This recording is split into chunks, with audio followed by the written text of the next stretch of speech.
કહેવાય છે કે શ્રદ્ધાનો હોય વિષય તો પુરાવાની શી જરૂર। આ વાતને ચરિતાર્થ કરી રહ્યા છે રાજકોટના અનોખા મુસ્લિમ શિવભક્ત। હાલ પવિત્ર શ્રાવણ માસ ચાલી રહ્યો છે ત્યારે રંગીલા રાજકોટના જાગનાથ વિસ્તારમાં રહેતા અહેસાન ચૌહાણ પણ શિવભક્તિમાં લીન બન્યા છે। તેઓ રાજકોટથી ઈશ્વરિયા ગામમાં આવેલા શિવ મંદિરે પગપાળા ચાલીને જાય છે। અહેસાન ચૌહાણ આશરે 11 કિલોમીટરની પદયાત્રા કરીને તેઓ ઈશ્વરિયા ગામના સૂર્ય મહાદેવ મંદિરે પૂજા અર્ચના કરવા જાય છે। તેમનો આ ક્રમ આજકાલનો નહીં પરંતુ છેલ્લા 33 વર્ષથી અકબંધ છે। અહેસાન ચૌહાણ શાળામાં અભ્યાસ કરતા હતા તે સમયથી શિવભક્ત છે।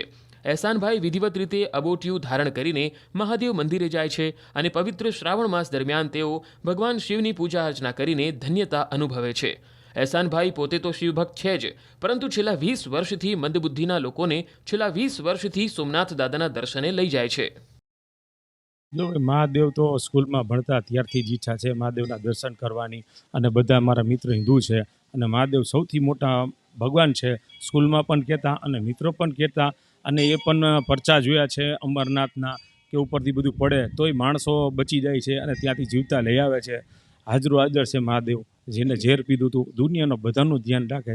તો પછી એટલે મેં નક્કી કર્યું કે હિન્દુ મુસ્લિમ બહુ બાજુનું થાય છે, કોઈ ધર્મને માનતા નથી, કોઈ ધર્મ જાત ઉપર સમજતા નથી। એકબીજાને કોરોનામાં હેલ્પ કરી હતી ત્યાં કોઈ પૂછતા હતા કોણ કઈ જ્ઞાતિના જમણવાર આપી ગયા કોનું, તો એક જ લોહી છે, લોહી એકબીજાને આપે। તો પછી ઈશ્વરીય મહાદેવ હાલીને આવું, કોમી એકતા માટે આવું છું મારા ભાઈઓ, અને કોમી એકતા હિન્દુ મુસ્લિમ હંમેશા રહે એ મારી મનોકામના છે।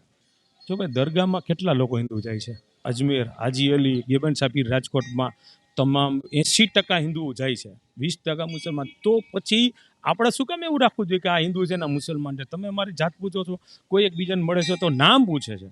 તો પછી ધર્મ જાત ઉપર કોઈ દી બજાય નહીં અને સર્વ ધર્મ એક છે। આપણે એકબીજાની જગ્યાએ જવું જોઈએ અને પ્રેમ ભાવના રાખવી જોઈએ, એ જ આપણો લક્ષ્ય છે। આ ઇન્ડિયા છે ભાઈ, લોકશાહી દેશ છે, બધાય ભાઈચારો રાખો ને તો જ આપણો દેશ આપણો આગળ વધે, અને ભાઈચારાથી કોઈ દિવસ કોઈ માથાકૂટ નહીં થાય।